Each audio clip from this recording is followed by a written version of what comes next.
You are listening to Cemetery Confessions, the world's #1 goth talk podcast.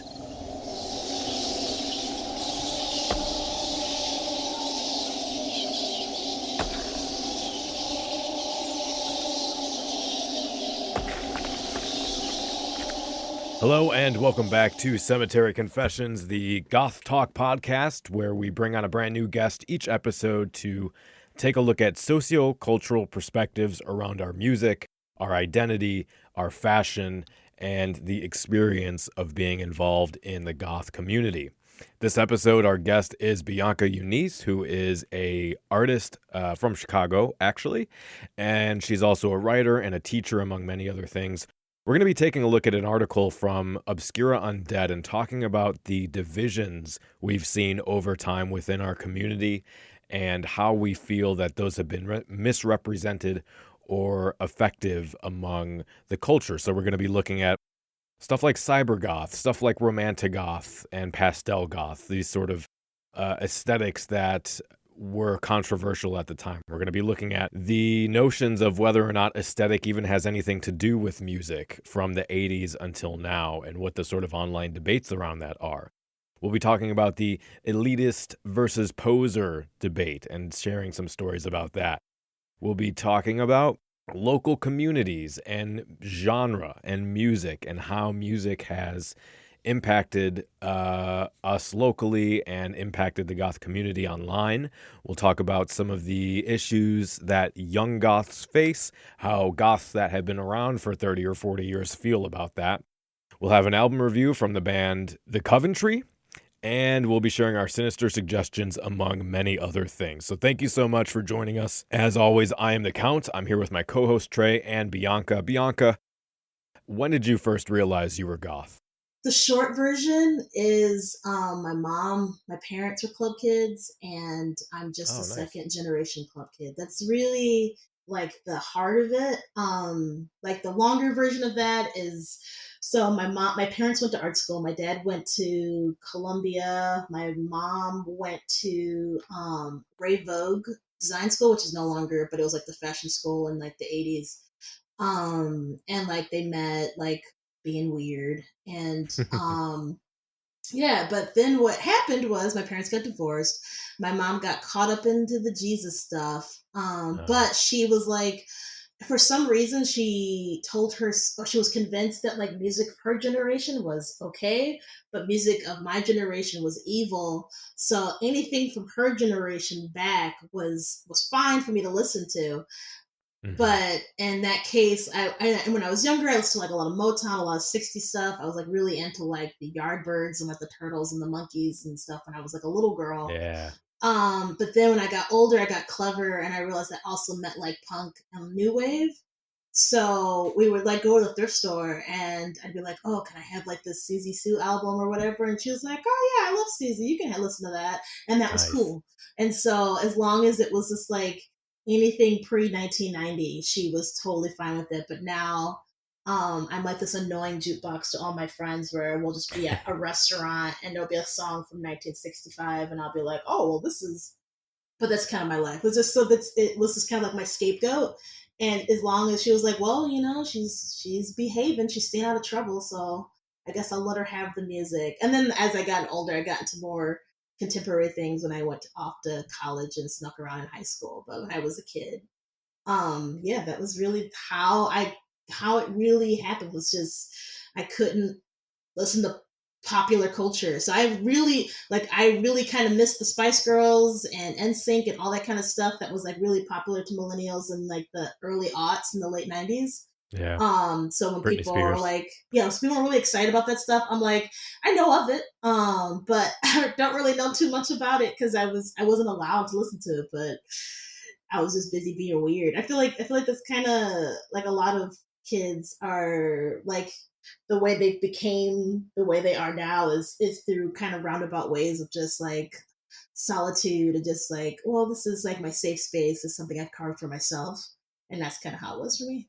Cool. And then I guess before we get into the news article, I wanted to ask, get a little information for people listening about, how you got started in art and what that means for you and how that's related to your subcultural identity and where people can find your stuff online.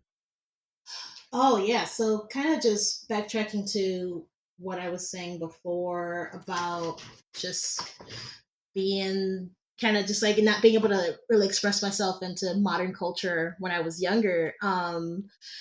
One thing I also escaped into was just doing a lot of reading. That was kind of Mm. like the perfect little, perfect little world. I can sit in my room. My parents wouldn't bother me. I was in their eyes behaving no matter what I was reading because I was being quiet. And so, Yeah. but that like soon turned into like reading comic books. I have two older brothers. And so they were always like passing down, like, oh, read this X-Men comic or read Mm. this or that. And like my oldest brother, he was born in the 70s. So he was introduced to underground comics before I was. And so he would like read those with me. And it was like a way for us to connect with my brothers. And so we also used to, because I grew up in a creative family because we're all artists. My mom, when she would make our chore lists, they would be in comic form. Like she would draw like a Wow. version of me and a version of my brothers and be like, Bianca, you vacuum. My brother's name is Glenn. Glenn, you wash the dishes and Oh, etc. neat. But then and then like me and my brothers would do like jam comics, which is when you kind of like draw a panel and then you pass it over and you draw a panel and you Yeah. pass it over. And so that was kind of just how I got started into it. It was very kind of just organic. And it Mm. was kind of surprising that I was the one who was like, I'm going to do this as a career path. Because we kind of thought it was going to be one of my brothers who would do it because they all like went to like animation school and they end up doing other things. And I Mm. was the one that I went to graphic design in college. And I was like, even like in college, I was writing, I would always um, write out my diaries in comic form because it's just a language that I understood for myself. And so it just was something that I would sometimes show my friends and they would be like, oh, these are really cool, you should like post these online. And I was like, really? Like, I don't know, they're kind of silly. And they're like, yeah, you should do it. So I started like a blogger ages ago and I used to post them on there and then like it moved to Tumblr and now it's taken on a life of its own. But that's kind of just like again, just a lot of things in my life was like, why are you goth? Or like, why do you draw comics? They all kind of just, I didn't really think about it. It was just sort of just things that I always did. I kind of, when I talk to my students, because I work as a professor, Mhm. I talk to them about the movie Kiki Delivery Service, which is one of my favorite films. Ah, yeah. And like in the movie, Kiki, she flies without having to think about it, and then at some point she like loses her way. She doesn't know how or why, or she loses her passion to be able to fly, and she can't do it. And it's just something that I like try to implement with my students. This is like, as artists, a lot of these things come to us organically and we don't really think about it, we're just drawn to it. But at some point in your life you're going to be asked and you're going to be challenged in this and you may lose your ability to create. So you have to find the why. You kind of have to go work in reverse. And so for Mm. me, my biggest why is, as a queer Black woman, there wasn't a lot of representation of me in the comics that I would read. And that was my bigger deterrent of why I didn't really put my things out there, because I was like, oh, well, it doesn't exist, so that means people don't want it, Mm. versus it doesn't exist, therefore there's a hunger for it. So Right.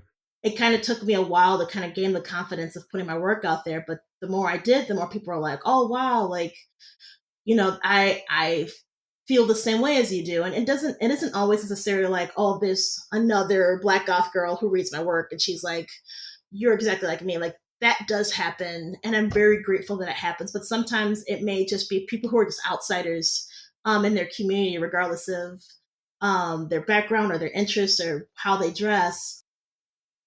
I'm just kind of writing work for people who just don't fit in, and that kind of Yeah. uh, encompasses so many type of people. But it's also like extra sweet when it's like the goth kids and they're like, I got that reference, and I'm like, thanks, because I don't think anybody else did. um, but yeah, that's the roundabout way of kind of how I got involved. It's just I wanted to see myself out there, so eventually I got confident enough to put it out there, and the response has been pretty amazing. I was literally TMI, I was literally sitting on the toilet and going, wow, my life's amazing. I don't understand how I was able to scam this, but here I am drawing comics for a living. But yeah. I think all great epiphanies come on the toilet. I think but yeah, so and I agree. I think your art is amazing, and I will have links to where everyone can go take a look at that in the show notes. So definitely Cool. check that out. Yay. All right, so let's get into this, get into some other content here. We're going to be talking about this article that was on obscuraundead.com that has been getting shared everywhere for like the last 2 months. And it is titled "What's Old is New Again," aka the Hipster Goth Revival. So I'll just start out with the beginning here. They write, "I've seen some crazy things associated with the Gothic subculture before, but one term that has recently caught my eye is Hipster Goth."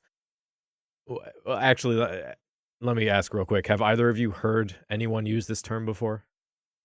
I I stopped at the grocery store before we started recording because I didn't feel like cooking, and I got one of those take and bake pizzas, and I literally saw some hipster goths at the grocery store, and I was like, hipster goths as I walked past them. So yeah, I use the term. How did you? Okay, well, I have to. I'm curious how you made that kind of determination, though. Like, because were they wearing? Because it's like there's the hipster like aesthetic, like they were like wearing like what is it? How do you say it? Carhartt. Yeah, like yeah. like and like Dickies and like those types of things that like specifically hipsters wear, but it was like in all black, and that's how it's like. Okay. Yeah, that was the distinction. Sense. Yeah. Okay, cool. Trey, what about you? Have you heard anyone use that before? Before this article, I've really not been familiar with it. I mean, it comes with its own connotations, so I was conflating it with hipster. So I was immediately going down the path of someone into goth because it's ironic, not because they're actually into goth. It was kind of where my mind was going when I first read that. The rest of the article seems to disabuse me of that notion, but that was where I was initially thinking. Yeah, I think I thought similarly. I hadn't heard it either. I thought it was actually, I thought it was more of like another way to say poser. Someone that's just using the fashion in a different way to kind of be a little edgy. But I mean, I don't know. Well, cool. So anyway, so they say hipster goth is usually used in today's more modern or contemporary goths who have found the current, new, and somewhat more popular goth wave revival to their liking. It's no mystery by now that a revival of post-punk, goth, synth, and all types of waves within it have been in full-blown effect since the early 2010s. In this author's opinion, the most interesting part of the revival is that rather than seeing it divided into individual 80s retro genres, this revival seems to be a hybrid of them all. So I mean, you guys can comment on that. But the question I had here was if you find that goths are overly concerned with genre classification or are quibbling about what's true goth music and what counts as different kinds of goth music.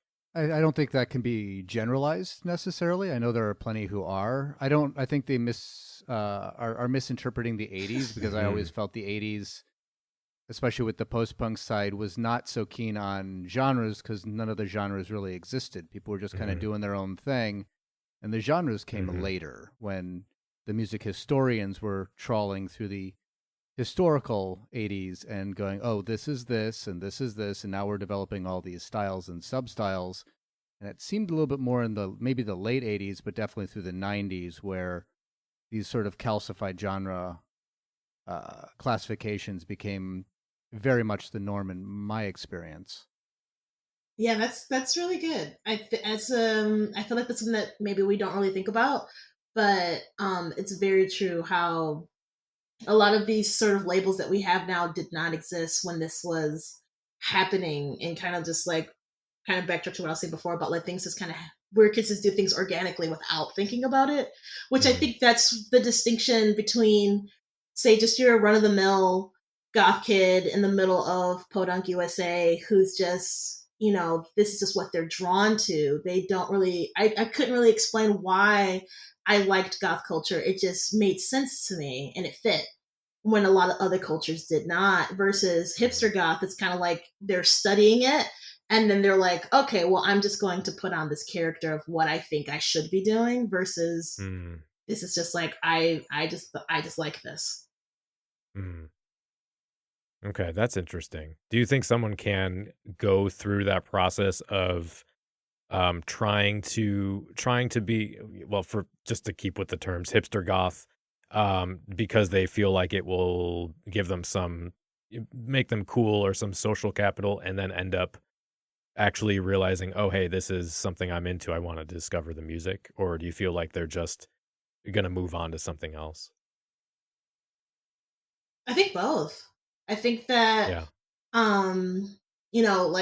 like art school, some kids go to art school thinking Mm, that they're going to become the next Van Gogh, and then they hate it and they leave, and then other kids stick with it and they go through the trials of it and become great artists. It's just, mm. and that's kind of optimistic to look at it that way versus like kind of just like hissing at them like vampires, like, there's like it is nice, and I've actually seen that happen. I've actually have people that I'm friends with who kind of were just sort of observing the culture from the outside, and then realized that they liked it and kind of left their friend group, who went Mm, on to the next trend and then became part of my friend group, like the new baby mm, bat that they are. It's just kind of like, it, and that's fine. I mean, I try not to gatekeep too hard, mhm, especially because, as somebody who, again, like as a black person, I got, kicked out a lot of different cultures, and just kind of like, oh, well, you don't belong here, just right away, because as soon as people see me, they see my skin, and I can't hide that, and it's mhm, just that's kind of kept me out. So I try to keep an open heart and open mind to people, mhm, but it is hard. Um, one thing that I always tell my students is like, you have to understand the foundations of things. And then once you understand it and you feel confident about it, then you can mess it up. Then you can break the rules. And you can kind of apply that to anything, even to goth culture. If you understand the history of it, then you can, because I don't always wear black. Sometimes I wear bright colors and dress in day glow, like my hero polystyrene, and that's fine. And mhm, I still consider myself a dark person because I can hit the books and the records and the vinyls and the music and name and rattle off all these different things. But I feel like that's almost more accepting to like dress like like a normie and know goth culture in your heart, versus mm, like dress like a goth and then you go up to them and they're like, what's a goth? mhm. Yeah. Yeah, and I think that's kind of where we're going back to. So, like, I also keyed in on that individual 80s retro genres line, because I did think that was odd, because as from everything I've read, the 80s was more just kids doing, a bunch of art kids doing spooky David Bowie stuff, rather than trying to fit a cliche, and then those genres kind of started to be teased out afterwards. And I think, actually there was that recent Robert Smith interview. I don't know if either of you read that, but he talked about how he felt he wasn't a goth, and he felt The Cure wasn't a goth band. And I saw a lot of goths responding saying that, uh, the music and Robert are goth, whether he thinks they are or not. And really, I think both of those are true, because I think it speaks to what was happening in the 80s, when you didn't have the taxonomizing of genre.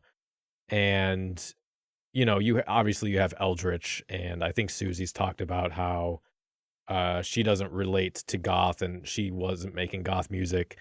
Um and I think that was the intention of the artists at the time, was just to make interesting music, to make art that took influences from a bunch of different places.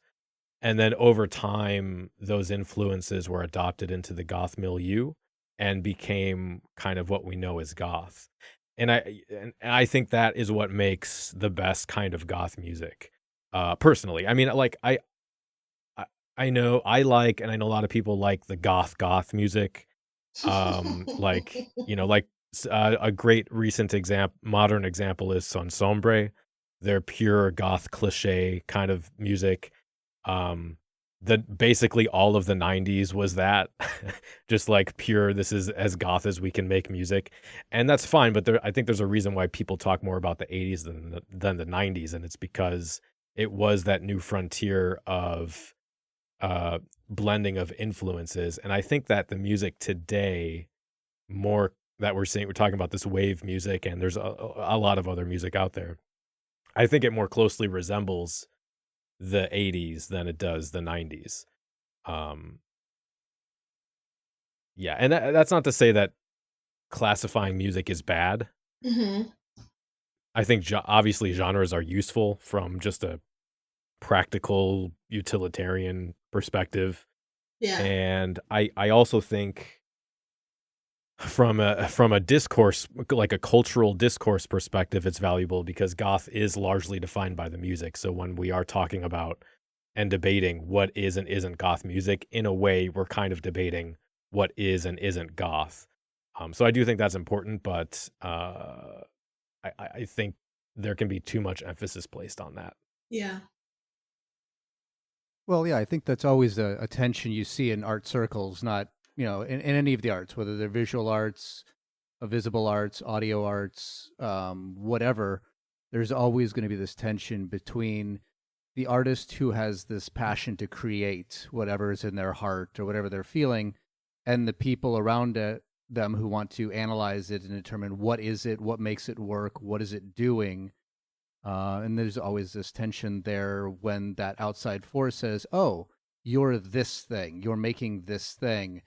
And it's really rare in my experience that any artist really agrees with that. As you already emphasized with all the old school goth bands who really rail against this idea that they're goth. And I think they're more railing against the idea that they're consciously making music to fit some sort of formula that made it goth.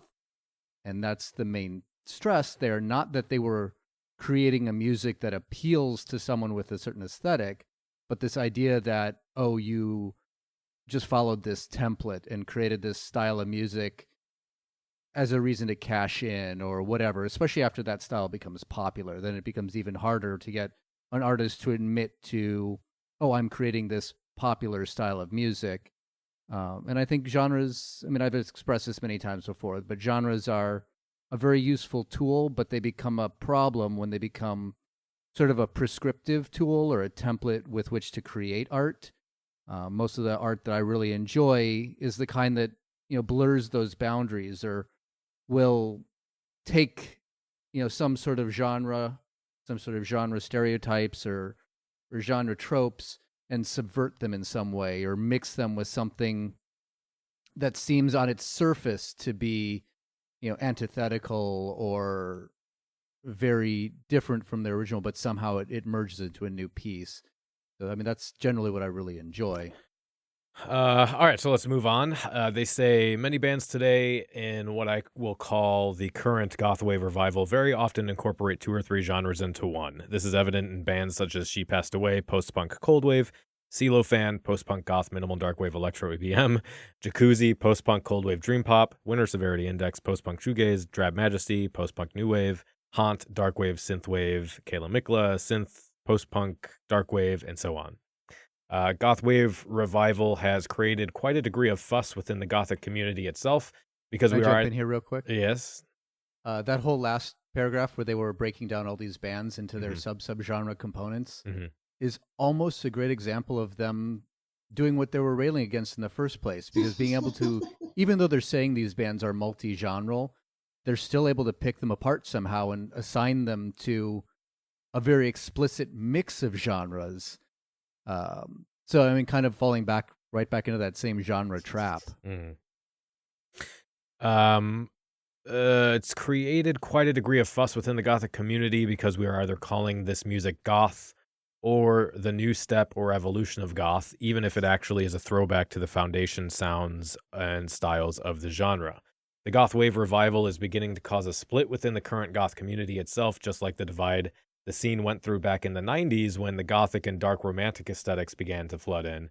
This had occurred not only in goth but also in metal and industrial music. This influence led people to just include anything which shared these dark romantic aesthetics and be called goth itself. Of course, we would understand the more elitist crowd not approving of this, which created the whole elitist versus poser labeling battle within the subculture. The elitist versus poser battle is relevant to the hipster goth argument. Okay, so there's a lot there. I guess we can just start from the top down.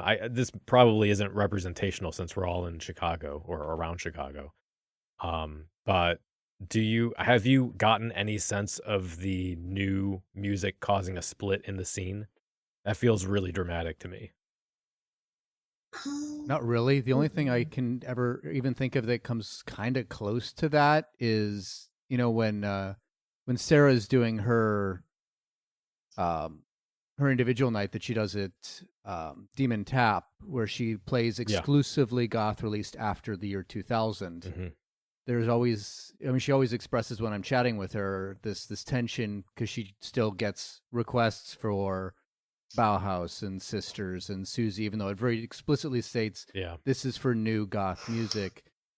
The requests are still for the old stalwarts, and that's always been the DJ's lament, right? Is that they have to continually play the same thing over and over because the audience wants to hear their comfortable, happy pajama songs and not listen to something new and stressful. Yeah. Did Bianca, do you feel like, when I was thinking about this, the most recent split I can think of was when pastel goth and new goth were relevant. Oh my God. Oh, I forgot about, I forgot about that because I tried to forget about it. I feel you. I mean, I was unfortunately, I don't want to say that. But I was like hardcore like gothic Lolita in high school, and like early like first couple of years in college, and I did like the big like petticoats and the dresses and everything. But I don't know, like that was kind of an avenue of like kind of getting into I guess you can kind of associate it with pastel goth, but I was doing more of visual kei, which is like popular in Japan, but I was never really drawn to the pastels of it, which I think is why I was like, gothic Lolita, that makes sense. But I remember that was because that kind of happened, I want to say like in my early 20s. Pastel goth came around, and that kind of stirred up a little bit confusion because there was like a lot of like the cross of Peter and like stuff like that, like going around like on pink shirts, and people were like, are you goth? And they were like, not at all. But they still kept the name pastel goth, but did not listen to the music. They were listening to more EDM and sometimes just like trap music and all types of things that was not goth. And I like made the mistake of like going to like an event and being like, oh no, I'm not supposed to be here. This is not for me. But that's interesting. I forgot about that because it kind of like nobody really like people like don't want to admit that like they dress. Yeah, nobody wants to talk about it. No, the mid-aughts was a really weird time for everybody, I think. It's kind of like all of our MySpace photos. We just pretend those never existed. Yeah. It was kind of like around the emo phase or whatever. Yeah. Okay, I'm glad you brought that up because I was thinking emo is a good version of it kind of being constantly mislabeled or misunderstood. When I was coming up, emo music meant Jawbreaker and Weezer and let me think, like Taking Back Sunday and bands like that. And now emo music means My Chemical Romance and From First to Last. Yeah. It's like changed. And so when I try to since I do a lot of music writing and like comics about bands, when I try to explain things, sometimes I worry. I'm like, oh no, I'm not. People don't understand. Like things have transformed from what they meant during the era it was active to now people looking back, and the same thing is happening to goth. Keeps happening to goth culture. Well, emo is really kind of came out of the hardcore scene and kind of became post-hardcore. Yeah. And then there was another name for it, and then it became emo. So it did have this weird long line of and then there was scene after that. And Anyway, that's a whole different subcultural podcast. So let's not get into that. So I had a real quick thought, though. Sure. It'll be real short. Yeah. But is cybergoth pastel industrial? Oh. Well, I mean, it is one of those earlier moments in time we can point to where there was a massive shift that caused a huge split, and then over time sort of integrated and then changed. And like, the death rock revival was kind of another one of those. I don't know. I think these just kind of people, it's just part of the changing of subcultures and people trying to make something new and unique. And I think that's kind of what they're getting at with this article, is what they're saying. The new sort of sad synth music is kind of blending hipsterish tendencies with goth music. I don't know, but Bianca, I did want to ask you about, talking about these. Well, they actually bring it up in the elitism versus poser thing. Mm-hmm. Is that something you have experienced online or in person? Well, I would like to use this moment to out myself. And I'm not sure if you remember, there was an article that came out maybe 2 years ago. Oh, I completely forgot about that. Holy shit, that's right. And I am part of this lexicon and discussion, and Yeah. this my bad, guys. How did I forget about that? Oh my god. There was an article called Made Well Goth that it was literally something that I Yeah. said as a joke to my friends, and I was like, I was tweeting with my friends, and we were like having a kiki about it, and then one of my girlfriends who writes for where was it?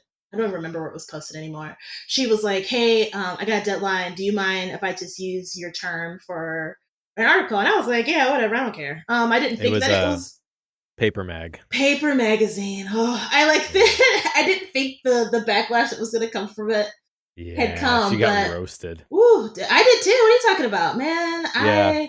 They crucified me, and I was like, listen, this was really just like your friends kind of laughing over something over dinner, and then it turned into something way bigger than it did. But then I was like, oh no, I accidentally started a whole movement, and I didn't mean to, because like the point that I was trying to make was I noticed that as a culture, our generation is drawn to goth ideologies because of what's happening politically. And I feel like everyone is kind of getting to this general sense of malaise and just frustration. And in that, you get like punk music, you get goth music, you get people with those, because those musics came out of a point of resistance in the 70s and the 80s. And so I was like trying to make that point, and it just kind of, it got lost, and now I'm not that girl who started Madewell Goth, and I am so sorry. Let me apologize to the community now, but it's too late now. Now the kids are doing it at Kohl's, and here we are.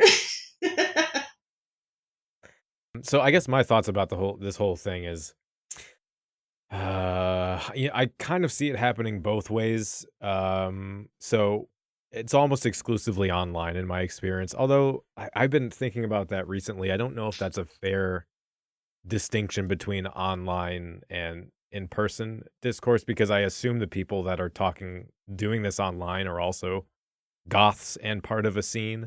I don't know though, but I don't really hear people doing this when I'm talking with them in person. Although I guess when I'm talking with people in person, we aren't talking about like goth in general. Maybe a little bit of music, but mostly we're just kind of chit-chatting about random things. Yeah. So maybe that's why it doesn't come up. But I have seen, I've seen people. So to get back to my point, I've seen newer goths or people that are interested in the scene posting online, asking questions about, does this make me look goth? Or if I like these things, am I goth? Or What does it mean to be goth? And I've seen comments that are just these really perfunctory responses, basically saying, oh, goth is only about music. Why are you asking about clothing? I don't have anything else to say about it. They're just kind of declaring that you're wrong and I'm right, and just because I said so. And that's totally unhelpful. That's not how you get people into a community. That's not how you should interact with humans in general. But then I've also seen people making the argument that, well, we're all outcasts, so why are we gatekeeping people out of goth at all? And I don't understand. I don't really agree with that either, because I think if being othered or being part of goth includes some veneration of individual expression, then I would think we would find it beneficial to have nuance and to have diversity and different inspirations, rather than just trying to put everything into one, homogenous group. Mm-hmm. Trey, I did want to ask you this, because they bring this up in this paragraph, that they're, talking about cyber goth, talking about pastel goth, talking about hipster goth and the death rock revival, etc.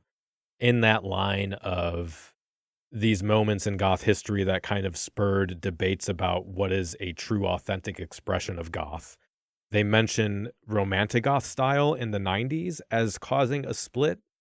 And up until this article, this is the only time I had heard that. Every other account I had seen was that romantic style just being loved as part of goth. So I don't know if you had experience with that, but you're around the right age, and I was wondering if you had any thoughts.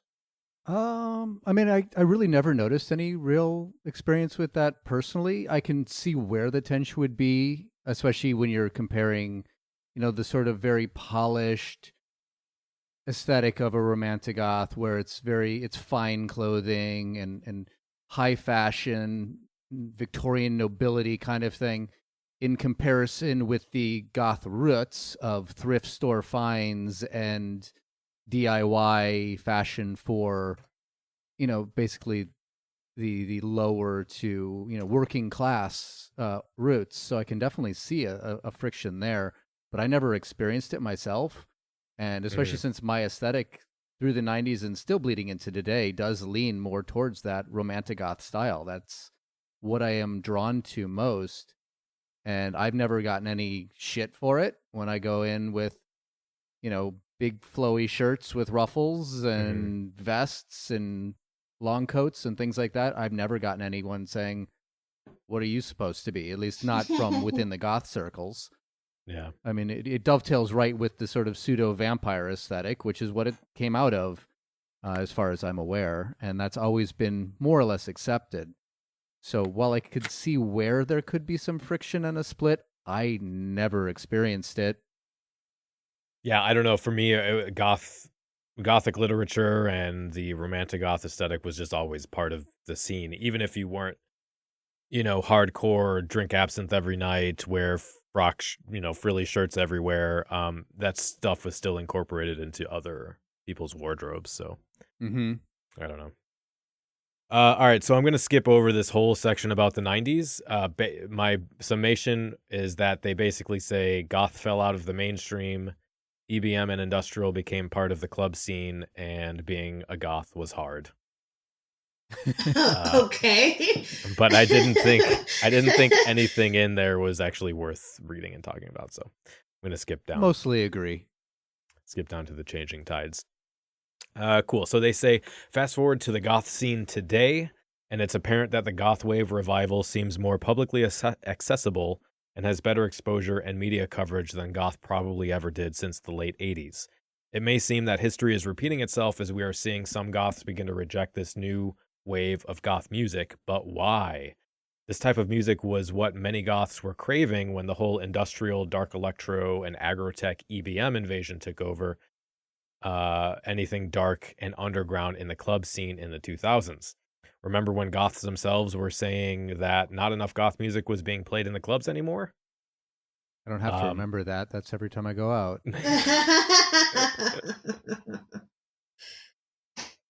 Well, that was largely, I think, 2000, around 2003 was when around 2003, I think, was the death rock revival. And I think that was just like a massive backlash to that, to that. I did want to ask this though, because we kind of brought this up on a previous episode, but this sort of sad synth sound of the Drab Majesties and the Lebanon Hanovers.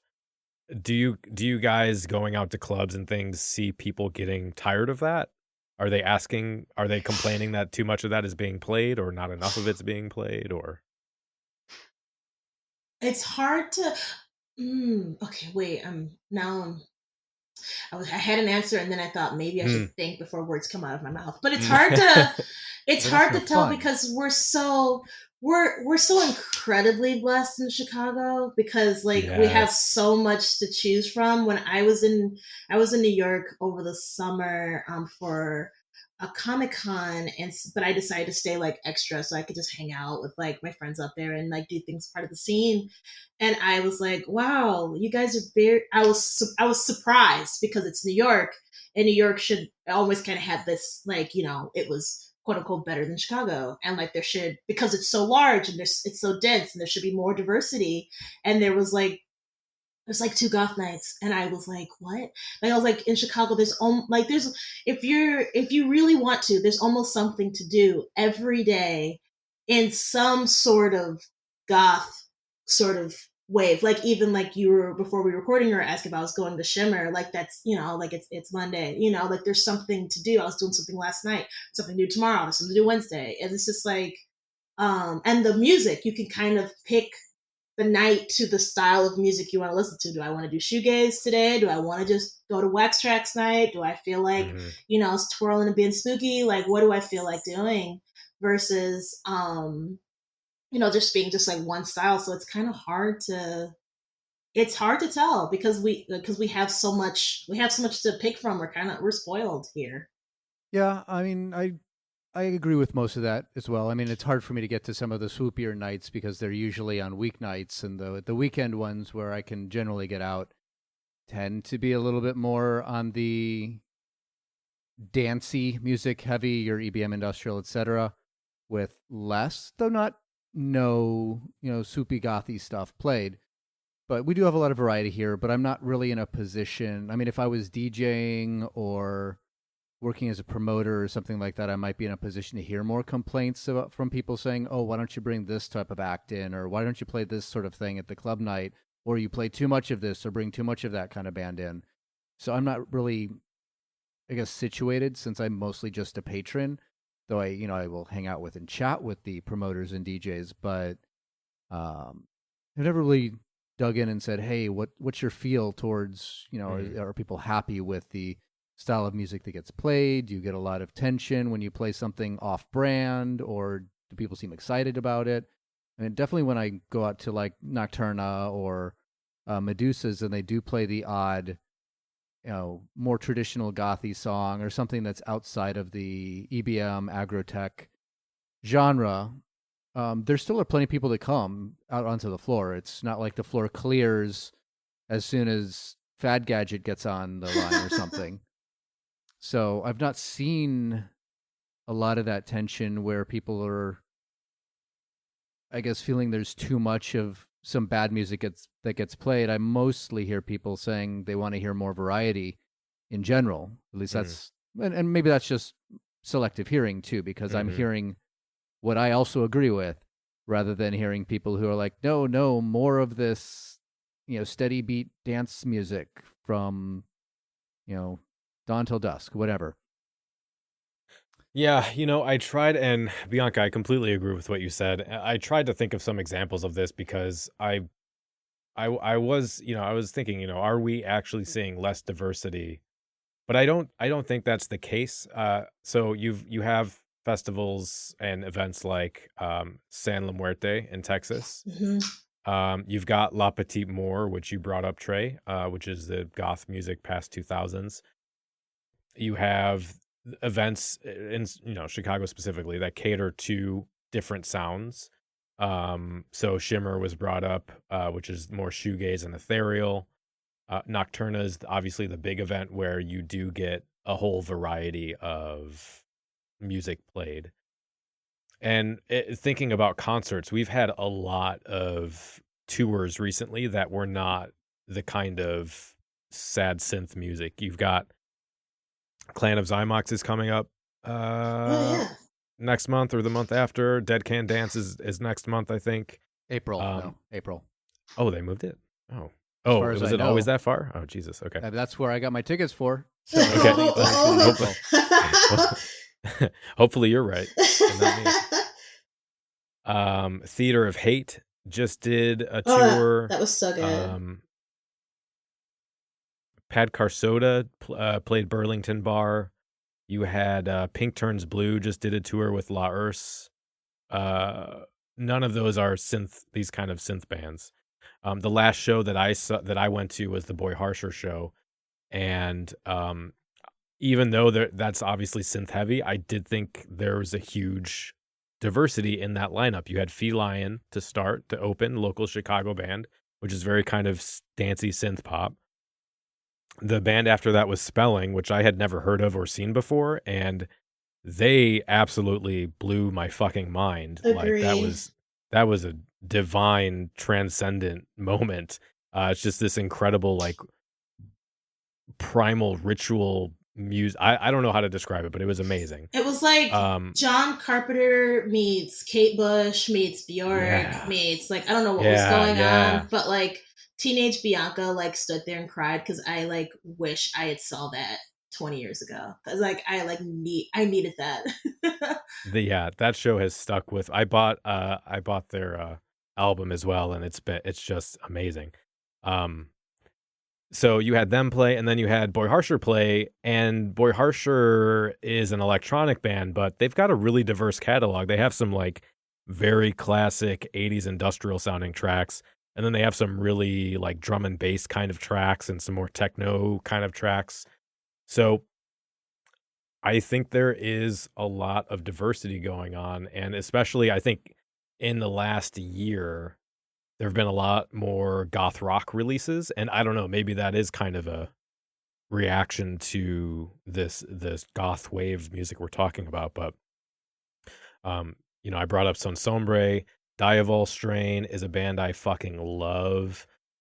Grey Gallows just put out a really good EP. Secret Shame just put out a really good LP about depression and mental illness. Fearing just put out a new EP.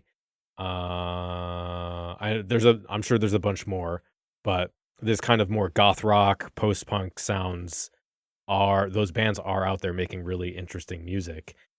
And so, yeah, I don't know if there's any real takeaway here. I think is that goths like to complain a lot. Yeah. Because like I know you guys brought this up, but really, like, if there's too much variety, people complain there's not enough goth music. If there's too much goth music, people complain it's not the right kind of goth music. There's no pleasing everybody. So you can't do it. You can't.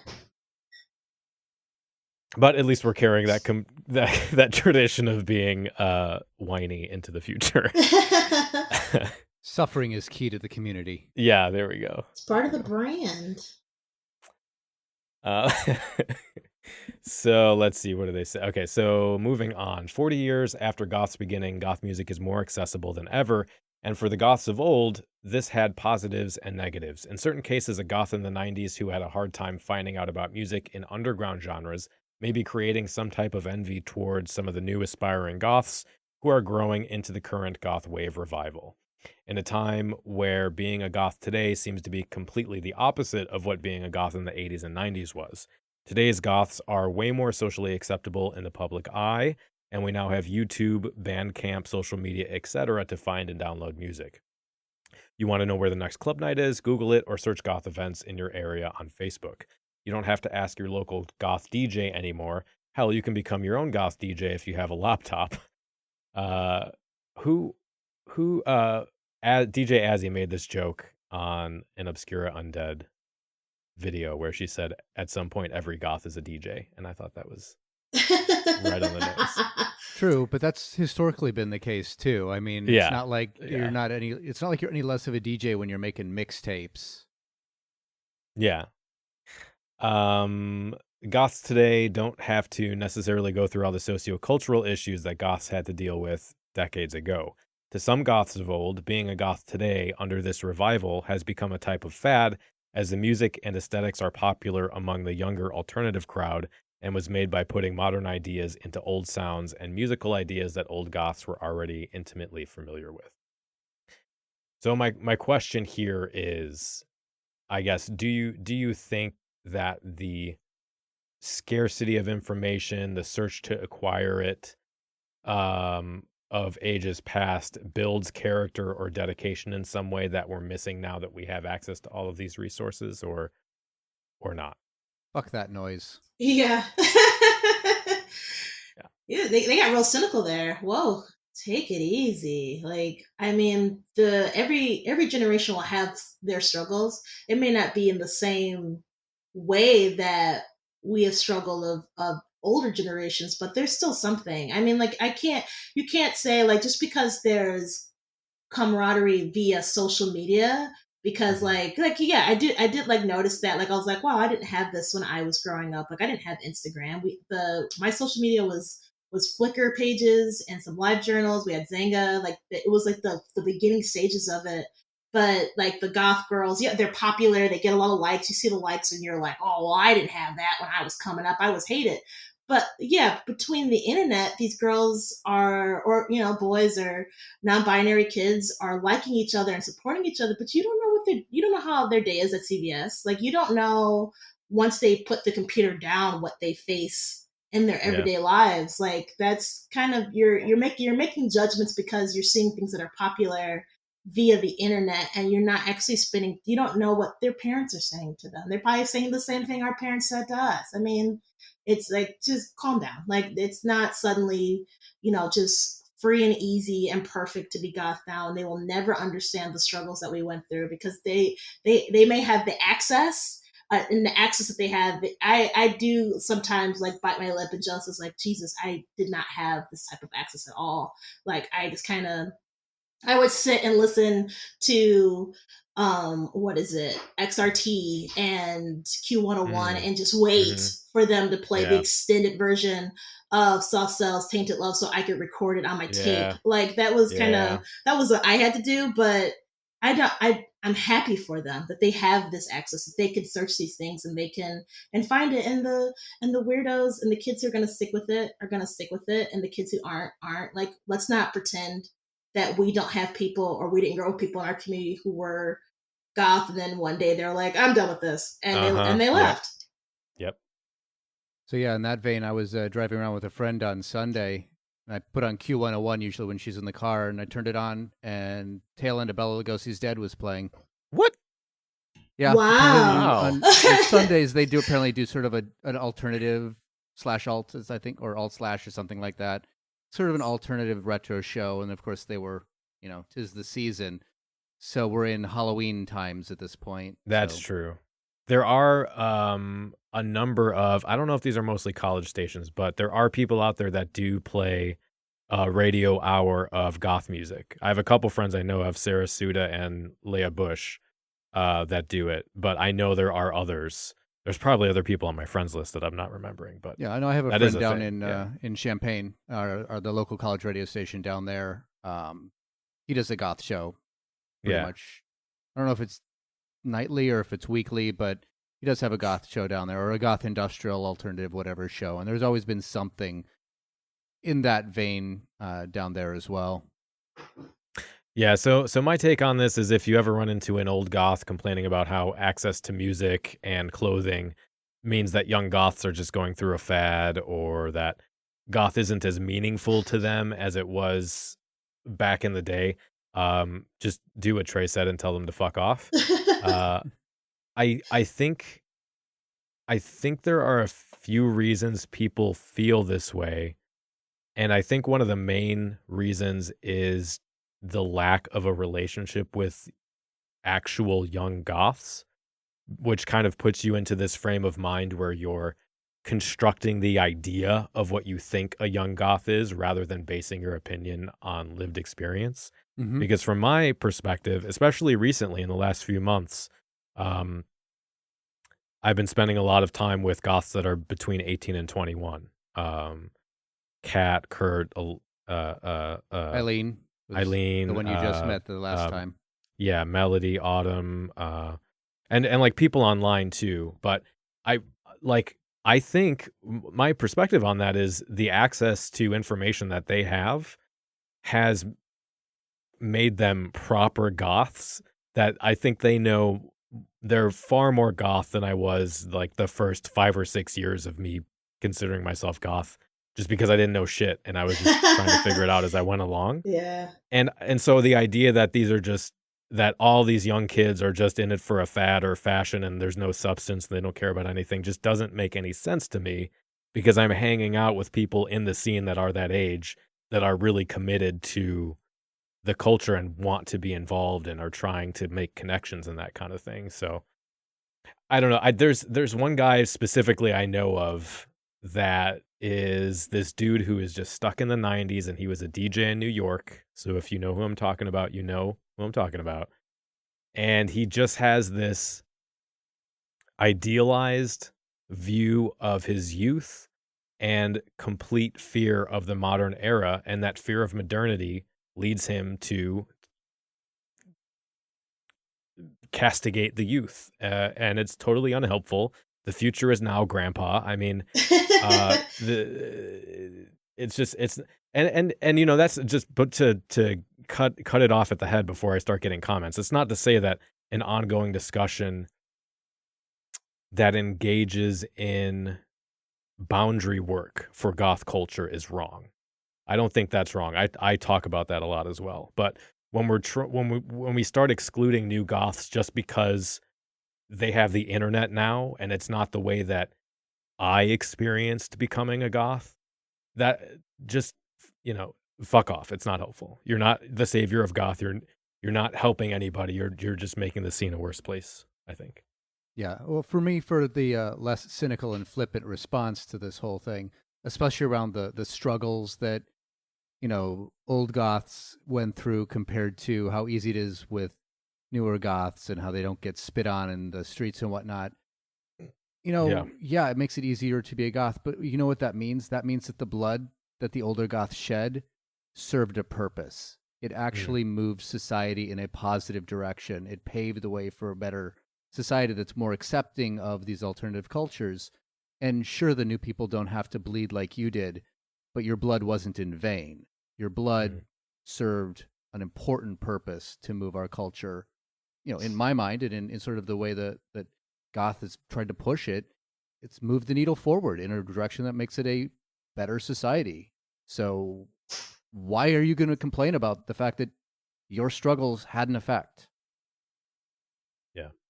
Yeah, that's really it. I mean, it's kind of a beautiful way of looking at it, but it's true. I mean, and again, you know, like I was saying before, you don't know their struggle. You're just looking at the highlight reel of social media that everybody's life looks fabulous. So that's the point. Yep. Okay, so there are 2 more points I want to hit on, and then we can wrap this up. So the first one, they say under the crux, they say it's commonly stated by the more elitist crowd within goth that all you need to be a goth nowadays is just to like goth music, and that everything else in the way you express yourself and define your preferences is secondary. This is an idea that was established between the 90s and 2000s during the first main division of goth, when there was a divide between music and goth aesthetics, which were invading everything. Goths were trying in a way to reach a happy medium within the subculture and trying to expand past the subculture's musical boundaries. So I guess my question here is, do you feel like now or in the past there has been a tension or a split between goth music and goth aesthetic? Because it doesn't make any sense to me. Online, yes. In the real world, not so much. Yeah, I don't. I mean, I've had like only a handful of experiences. I have a pretty funny one that happened when I was in Los Angeles a few years back. It was my first time out there, and I like kind of like, it's a way of flagging people, and similar, even Yeah. though a lot of us are queer within the goth community, and similar to the queer community, there's things that are done so we can ID each other Yeah. in terms of safety, and that's kind of why we dress this way. And so I saw a girl who, like, from head to toe, haircut, from makeup, she had ripped fishnets, 100% Susie Sue. And I ran up to her and I was like, oh my God, thank God. Okay, so where can I don't know where to go. Like, where can I go? It was like kind of pre social media and Facebook events. You kind of still had to just know where to go. And I Uh-huh. was like, where's like a really good goth club out here? And she was like, goth? And I was like, yeah, yeah. And she was like, I don't know what that is. And I was like, I was No. hurt. I was like, but she's like, I know a good taco place. And I was like, What? not even close. I wasn't asking for a restaurant, but thanks. And then I had to go through like Yelp and try to find a place. But Oh my yeah, God. so it happens. And it wasn't even like, it was September, like wasn't like, Halloween, because I know there was like that comic going around, I think today, that was like around Halloween, you can't tell if people are in costume or if they're a potential friend. So you gotta like be like, Yeah. Yep. hey. So I mean, like, I get it in terms of that, like, again, like down to flagging and like safety and community. But yeah, I mean, it doesn't happen so often. Most of the time, if I see somebody like on the subway at 8 in the morning and we're both like have too much makeup Mm-hmm. on, we like wink at Mm-hmm. each other because we know. Like, Yeah. As a positive anecdote that doesn't end in absurdity. I was speaking with, and I guess I should probably not say, I was speaking with a member of Congress, like no ooh, joke, who is a low key goth, and they mentioned to me that they like to go to local club nights when they travel. And one of the experiences they had was they were in an airport in, I think they were in Israel, and they saw somebody with a Psychic TV shirt on, and they did basically the same thing. They went over and said, "Hey, can you tell me where the local goth nights are?" And that person was able to help them out. Um, but that's an absolutely ridiculous. I'm flabbergasted at that. That's insane. Um, so I guess so then my opinion on this, what she's talking about here, this split between goth music and aesthetic. So I don't want to repeat myself. I'm going to put links to these in the show notes. I did a whole YouTube video about this subject specifically with quotes from people from the 80s. And then episode 67 of this podcast, I also talked about this. But kind of in brief, I don't really think there is a delineation between aesthetic and music, and I think those two have always been reciprocally related. So some examples I have are, for example, if you want to go to the Batcave, they were hosting drag shows. They famously developed their own sort of unique pastiche of the universal monster aesthetic that was schlocky and bawdy, and was part of their goth expression of goth. And the going to the Batcave was as much a see and be seen as it was a celebration of the music. There are interviews with Susie Sue that I link in that YouTube video from the 70s, where she's talking about how her look is a reflection of the music. And then, of course, you have like Fields of the Nephilim and Sisters of Mercy, whose, in my opinion, aesthetic was central to who those groups were. And I mean, you even have Eldritch flat out saying that he brought Patricia Morrison into the band because of her aesthetic. So that was clearly an influence on what was going on. And then you have, and this actually comes up in our next episode, but you have Peter Murphy talking about how the funeral aesthetic that he played on stage fed back into the creative process for the music. So I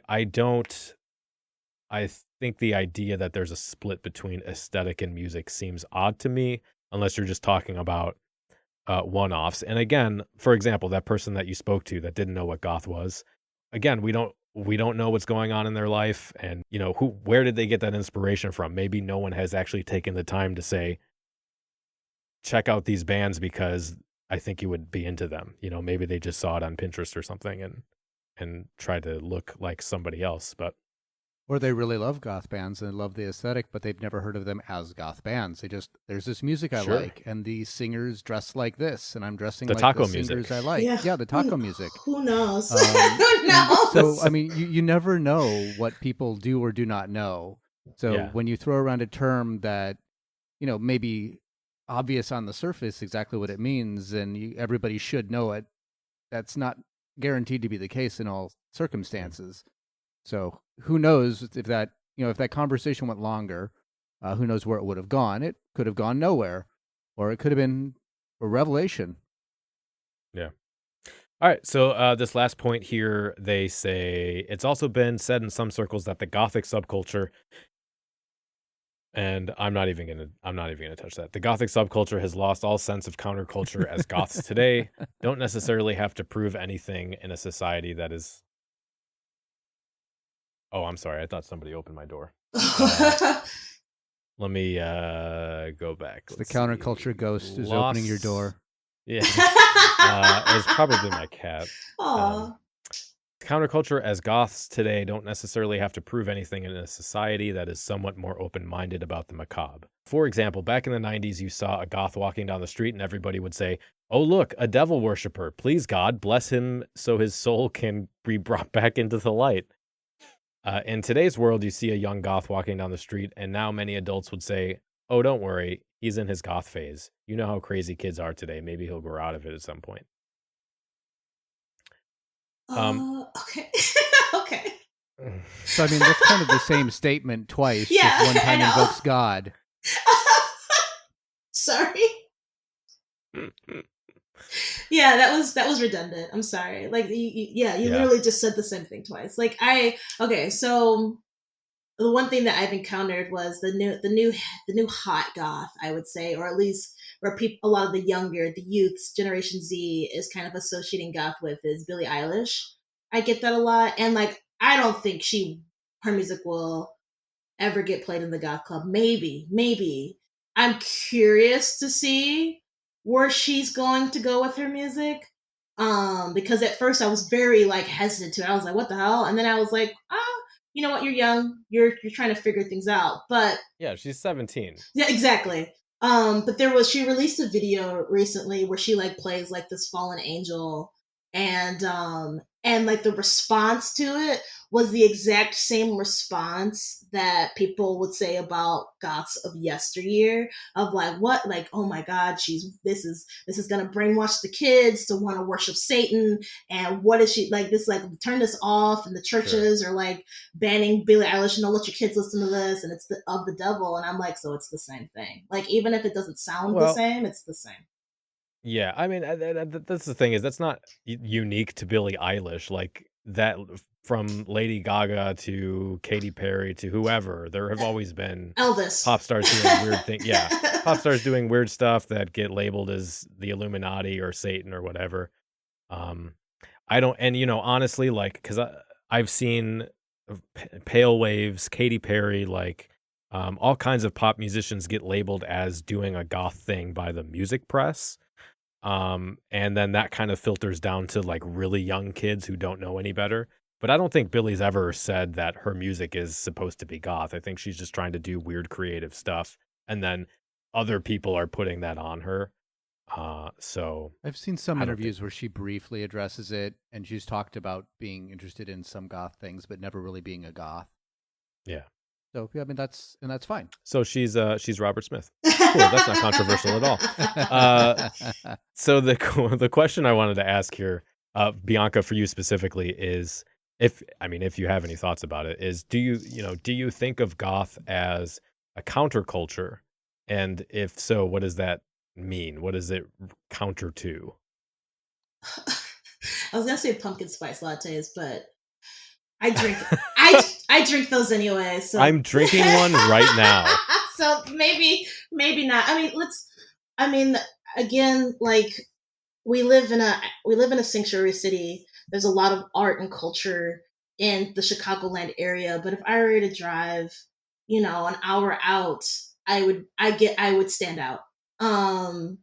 And we can't forget that. And I again, like I was saying before, I think we're spoiled, and we get caught up in the illusion of social media, or we think because we see it all the time on our phones, even though algorithms will design things so you see the same thing all the time, that you think that it's everywhere, and it's not. Like, if I were to go back, I lived in Hammond for a year, and it was a nightmare, and I stood out really hard, and I was kind of like, I got really depressed, and this was 2015. So I mean, it's not it's goth is definitely and always will exist as a counterculture, and people will become interested in it and people won't. Like, it's the same thing happens to punk.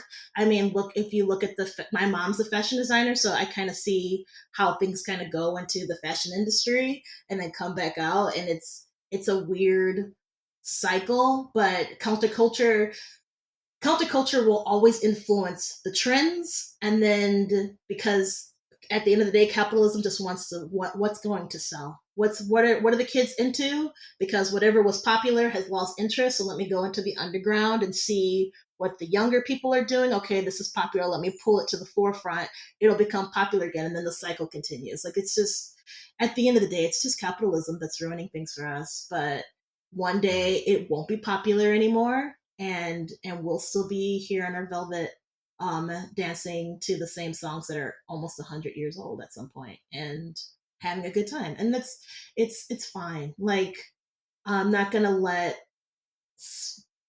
people who are doing this as a trend, like, ruin my day, or, like, I have so many other worries, that Hmm. I have to focus on, to focus on, some kids who are trying this on. Like, it's annoying, but it's not the end of my world. And I think, a lot of times it comes down to a lot of us, not all of us, but a good majority of us were kind of, ostracized growing up or bullied. And so we don't, I feel like some of the pushback comes from people just not wanting to lose something that they had that made them feel safe. And when you take people's safety away, when you take people's comfort away, they freak out and they push back. And I think that's kind of what's happening with some of the gatekeeping, is they just don't want to lose something that's precious to them, and they don't want it to be disrespected. And I can respect that. But at the same time, like, kids are going to experiment no matter what, and no matter what kind of how they're going to dress, they're just going to experiment. That's the point of being Yeah. young, is to experiment. Yeah. I guess my issue with counterculture is that we maybe I have a more of a narrow conception of what counterculture is. So, like, if we were going to say, you were talking about capitalism, we would have to say that goth is anti-capitalist, which, I mean, I'm fine with saying that, but I think some people may debate that. And the question then becomes, though, is if that is what the essence of the goth as a counterculture is. If, for instance, and we're talking America specifically, so that's another question. Does that translate across borders? But if America were to become a democratic socialist country, or something like that, then I think by necessity, goth would have to somehow redefine itself, because it's the thing that it was counter to is no longer a thing anymore. There's nothing to fight against in that arena. Yeah. Which is this whole kind of question about the role that transgression plays and how central that is to a goth identity. This is something, actually, Trey, we're gonna talk about in the next episode a lot. But because a lot of times I hear goth is countercultural to the mainstream. And I'm glad you said capitalism, because then at least we have something concrete to look at. But I don't usually hear that. I don't hear any sort of conception of what the mainstream is as this sort of cohesive entity, that has like values you can identify or behaviors you can identify, that goth is counter to. Well, I think about it, like, in terms of, like, okay, so as simple as our clothing, a lot of the goths that I know, we either thrift our clothes, so we're not putting our money into fast fashion. or Mhm. we're supporting indie designers to get the type of clothing that we want.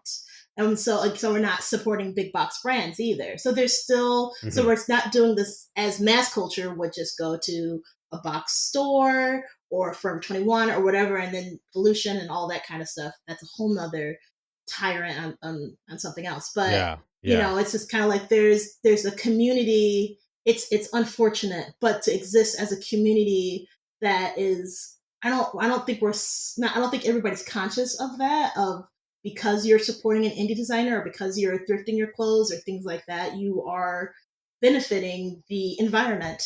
Right. But we are, and that's not mass culture. So in that sense, we are counterculture.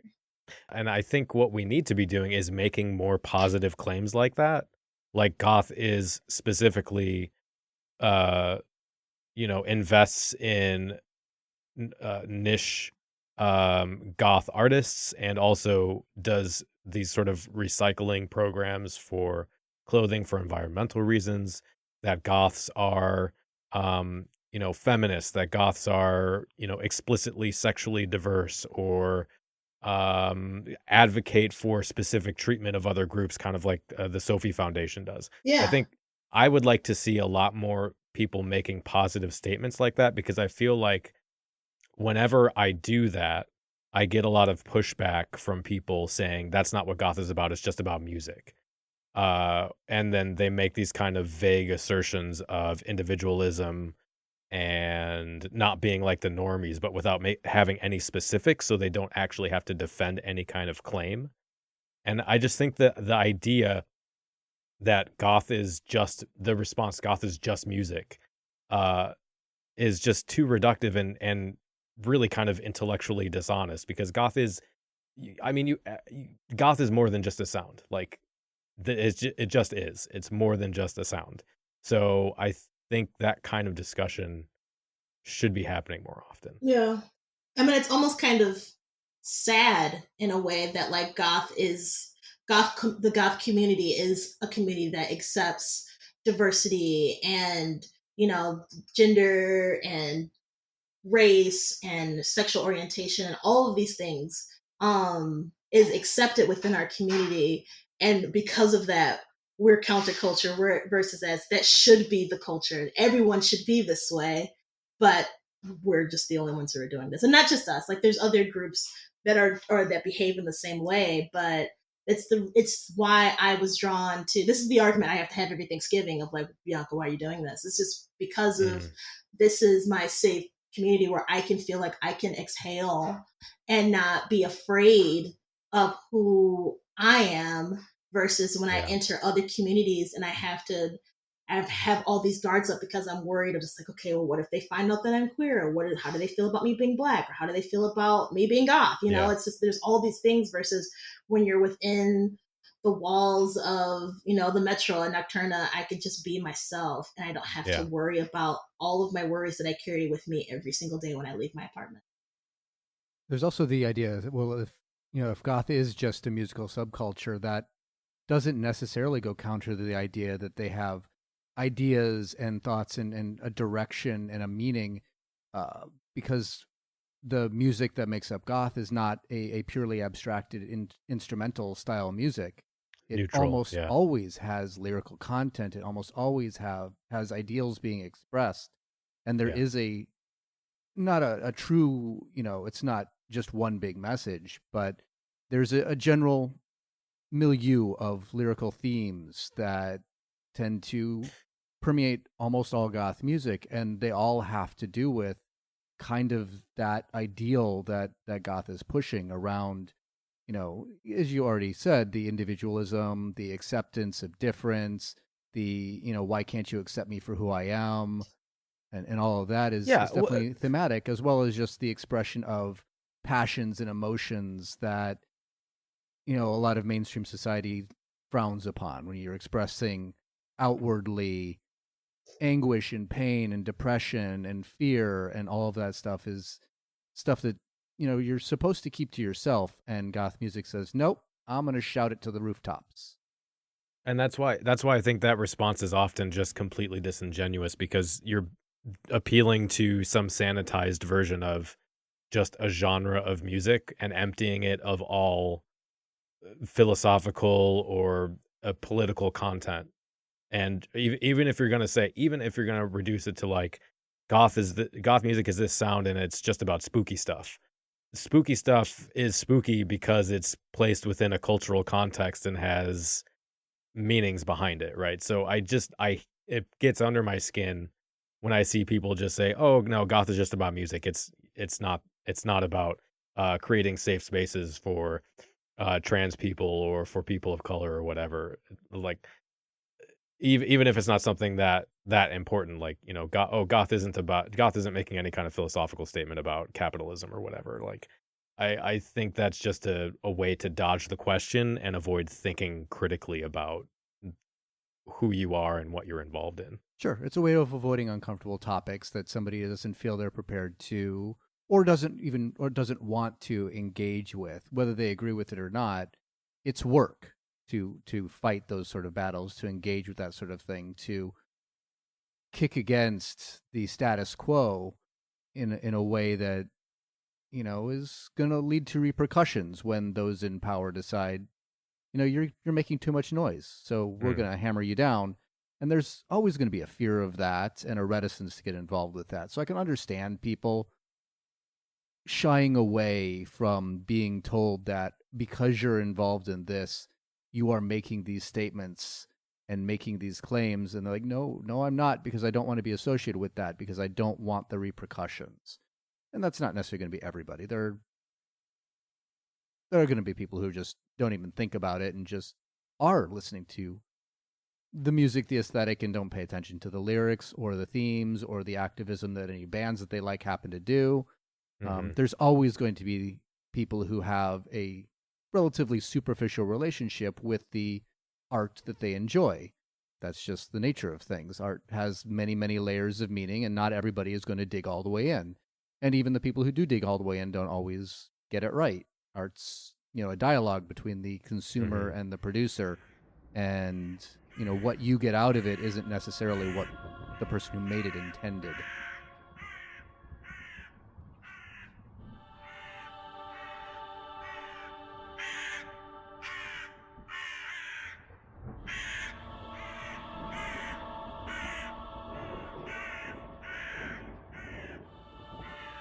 Album review. Oh, you know what? I should just mention, just to cite the sources again, that article is from Obscura Undead, and I will have a direct link to it in the show notes. So we are going to be reviewing the new album from the Coventry, which is an Italian darkwave band. From their website, they say they're inspired by 80s sonorities. But born in the 90s, three guys decided to express their ideas through music. Their sound is characterized by massive use of drum machines and warm synth sounds, melodic guitar leads, and cold vocals, whose purpose is to lead the listener into another dimension, far away from the real world, in which hopes and changes are virtues that came... Why can I suddenly not read? That came from the acceptance of failure and desperation. The name Coventry comes from the HMS Coventry, a destroyer ship of the Royal Navy that fought the Falklands War. Okay, so we're going to play the first track off of the album, and that track is titled The Maze.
overall, I liked it. There were some mixed feelings around some of it. I mean, like a lot of these albums tend to do, they get right off to the first track, starts with something really interesting. I'm really excited about this weird sound that's happening, and then they cut over into something that's a little bit more normal, a little bit more standard, goth music or whatever. So they did have a lot of that where they were, as they do say in their bio, they're taking heavily from some of those 80s synth sonorities and some of those goth tropes. So there was a lot of that happening, and I've expressed many, many times how much of a pet peeve that is of mine. But they went beyond that. They didn't get stuck in that rut the entire way through. That was a very solid thread throughout all of their music, but they would break out of it every once in a while. They would subvert it with some different styles. I wish they would do it more, especially around the vocals. The vocals in general, like for 90% of the album, was that very, very standard goth droney baritone sound, which is fine, but I've heard that with so many bands, and it's getting a little old. But they do, in several songs, mix it up. They change the vocal styles. They do some whispered passages. They do some more melodic singing, less forced baritone passages, which I thought were really interesting and nice to break up that feel. So I really did enjoy that. I didn't have any specifically, no specific tracks really stood out to me. I listened to it a couple of times and nothing really said, oh, I really, really love this track. But I did enjoy it as a general background music. I enjoyed it. Even when I focused on it a little bit more, I enjoyed some of the nuance they were putting in, some of the ways they were breaking outside of the stereotypical sounds. So overall, I did quite enjoy it. I wasn't blown away, but thought it was a solid record. Bianca, do you have any thoughts? In the beginning, I was enjoying it, and then it turned about halfway through. It did. I kind of agree. It turned it a little bit into like what me and my friends like to refer to as goth karaoke. And I kind of lost interest halfway through. Yeah, I had a real hard time. I've listened to this album like 6 times now because I was trying to decipher what is bothering me so much about this. And I still don't know. It was a really mixed bag. I do like the first track. And overall I like the instrumentation. There's a lot of familiar sounds. There's a lot of interesting things they do to add variety, like you were saying, Trey. A lot of it's very dancey. The bridges I enjoy a lot. I think one of my biggest problems are the vocals. I think I just don't like them. Track 2, especially once track 1, the vocals are really behind in the back of the mix, and track 2, they're right in the front. Yeah. And I think that's where it's really obvious that like I don't think this person can sing very well. Oh no. just to be honest. But they do change their voice up, and they do try some different types of singing. Like track 7 specifically reminded me, his vocal delivery reminded me of X in June. And I liked that, and that song specifically mixed some dark wave with some like 2010 synth pop. So I really liked that. And then there was track 5, which was kind of like a less good Drab Majesty song. Yeah. And track 9 I thought was kind of like a less good She Passed Away song, which, if you're seeing the trend, is I am comparing them to bands that I think are better, which is not a good sign. Like, I don't want to be too harsh. I don't think this is trash or anything. I do think there are some really interesting songs here. Like I'll play the first one on the episode, and I do think that's a good song. And I do really appreciate what they're trying to do, because they are trying to avoid that trap of just playing the same 3 post-punk chords for like 10 songs. And they're trying to mix a bunch of different stuff together. So I really appreciate that. There are some, sounds like The Mission and The Cult in there as well. but as much as I feel like I should like this album, it just didn't land for me for some reason. So I still think it's worth checking out. I'll put the link to their Bandcamp in the show notes. So go listen to it. Be the judge for yourself. Tell me I'm wrong if you think I'm wrong. But yeah, that was my opinion. So you've got to be interested in death. It's the last great taboo. It's the only taboo left. Precisely. I mean, why is it, do you think, that everyone in here is dressed in black? It's a celebration of death. No, I just like the clothes. Yeah, well, no, I mean, the clothes look good. Yeah, I mean, death looks good. Charles Manson, yeah? No, he was cool.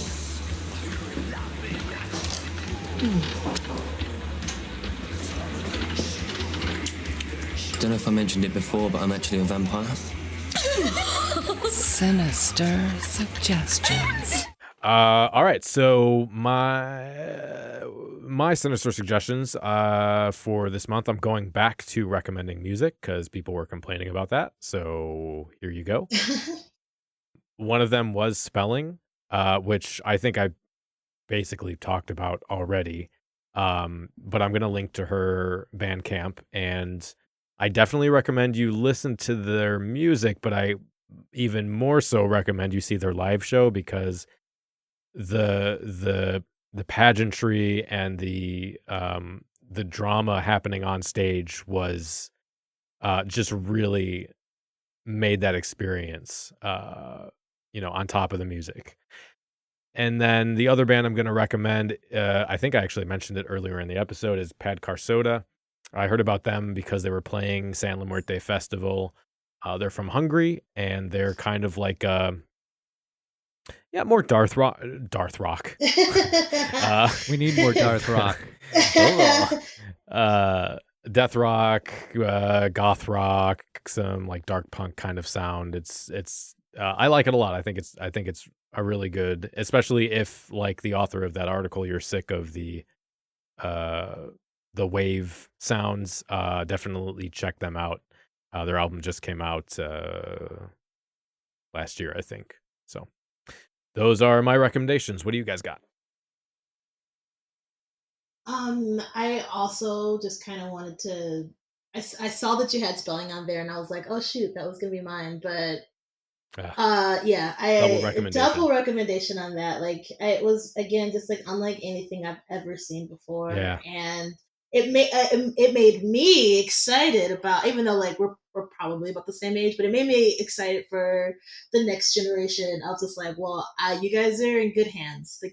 The kids out here making music, they're doing some cool things. So like, please go check that out. And also, if I can suggest some comics, because I'm a comics person.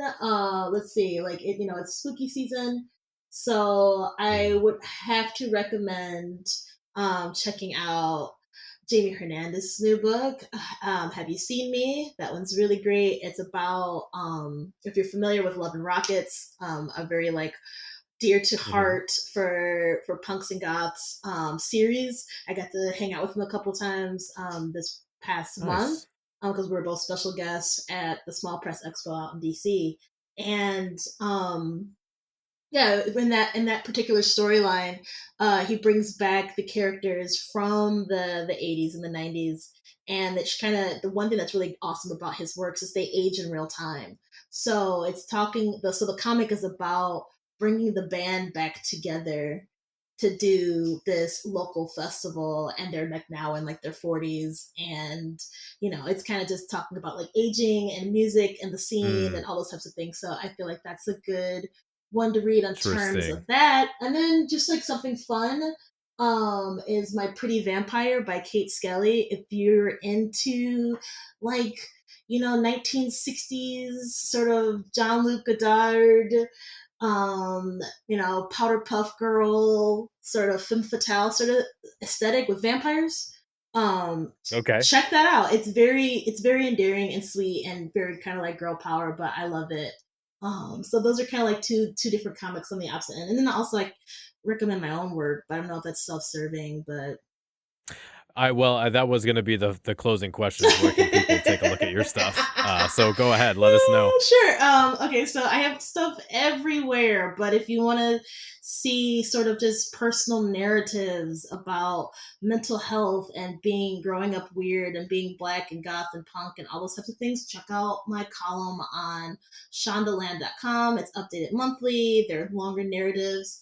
I also have some political statements and movements at the Nib. I did this really great piece about the Rock Against Racism movement in the 1970s in the UK. That was fun because then I also got brought onto the BBC to talk about it, and that was weird. And then That's right, yeah. I got to work with Bauhaus and talk with them about when they got a hearse as their tour car.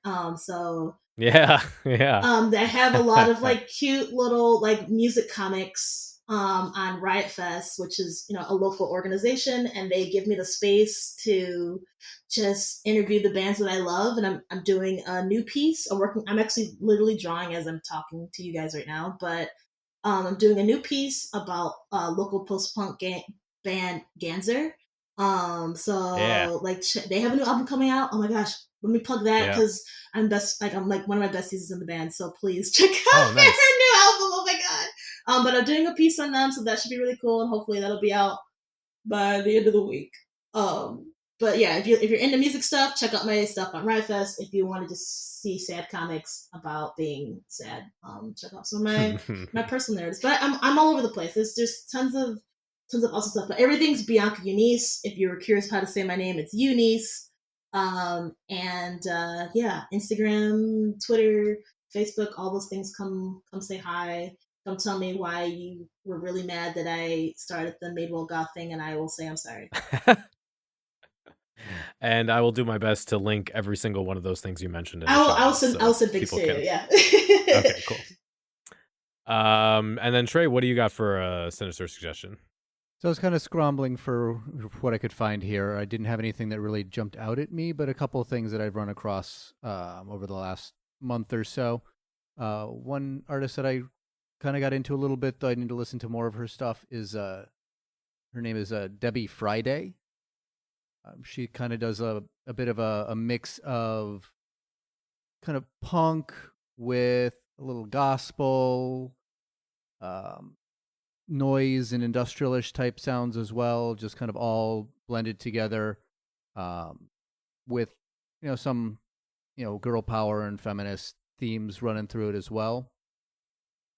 And then another artist that I discovered thanks to a wonderful music museum / thing up in Calgary when I was just up in Canada that was celebrating a lot of Canadian musicians, is an artist goes by the name of Tanya Tagaq, who is a native Inuit, or that's her background is native Inuit from Canada, and she mixes a lot of sort of Inuit throat singing with more punk and harsher music styles. That's cool. To do sort of a tribal, rocky expression. So both are really interesting.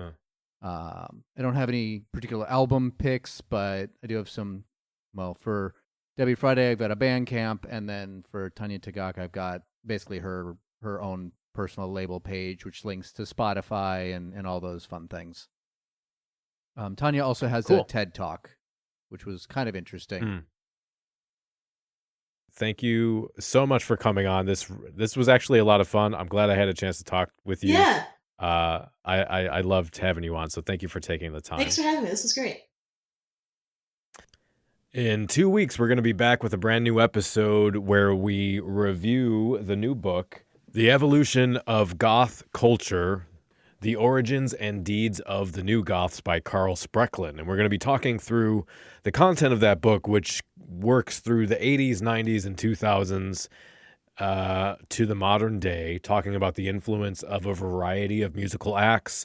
We're going to debate whether or not Bauhaus or the Sisters were more influential in the sort of seminal beginnings of goth culture. We're going to be debating the relevance of transgression and subversion to a goth identity and a goth milieu.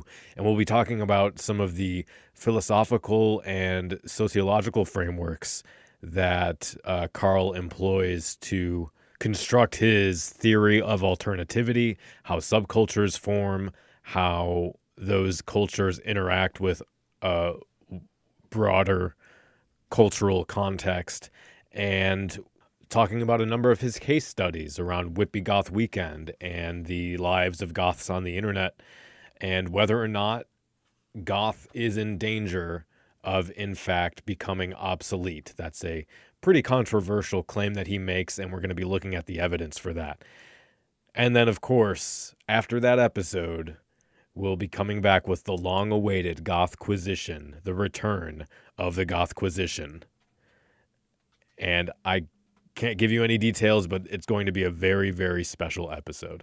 So as always, I want to take some time at the end of each month to thank all of our Patreon members, because without them, none of this content would exist. We would fade into obscurity and disappear from the internet. So thank you all so much for your support. We're going to start with the founders level patrons. So we have Jason, SJ, Esmeralda, Cadaver Kelly, Iris, Abigail, and Sam. Thank you all, you beautiful, beautiful people. Cannot say enough how appreciative we are for your support. At the Nocturnal Council level, we have Dawn, Jacob, Christina, Esther, Sav, Jen, Natalie, Michelle, Azzy, Michelle, Trey, Fifth Dream, Nephilim and Corruptus, Eternal Winter, Amy, Sebastian, Mike, William, and Nia. And then at the Crow's Call level, we have Dave, Isabel, Audra, Kevin, Top Down Tom, Enya Crown, Sarah, Morgan, David, Anna, Irene, Barnabas, Whitby Abbey, Jonathan, Bruce Lord, Becca, Kelly, Dom, Felina, Santa, Death Metal Kumbaya, Elizabeth, King Rhinex, Marco, Alex, Timote, I'm sure I'm not saying that right, Jennifer, Kevin, Eduardo, Jan, Jason, Stuart, Isabel, Marissa, Alex Kennedy, Annie, Dagger Dance, Caroline, Alana, Ava, The Ghost Pony, Bronwyn, David, Country Fried Goth, Mark, Gendalis, Angel, Keen, Anne, Heather, Laurel, Wolfie, Kelly, Ryan, Susan, Kay, and Beth. Quite a list. Thank you all. You're all fucking amazing. You made it possible for me to edit this episode during some crunch time when I was unable to go to work because my car would not start and the battery was not dead, and it was just towed maybe 10 minutes ago. So I'm going to be waiting to hear from the shop to see what that's going to cost me. But you all made this possible, and I am eternally grateful. If you enjoy the show and you wanted to support us, you can head over to patreon.com/cemeteryconfessions, see what kind of rewards you can get. Even just by throwing us $1 or $2, you'll get early access to episodes and access to the Discord. So thank you all again. We'll be back in 2 weeks. So until next time, stay dark.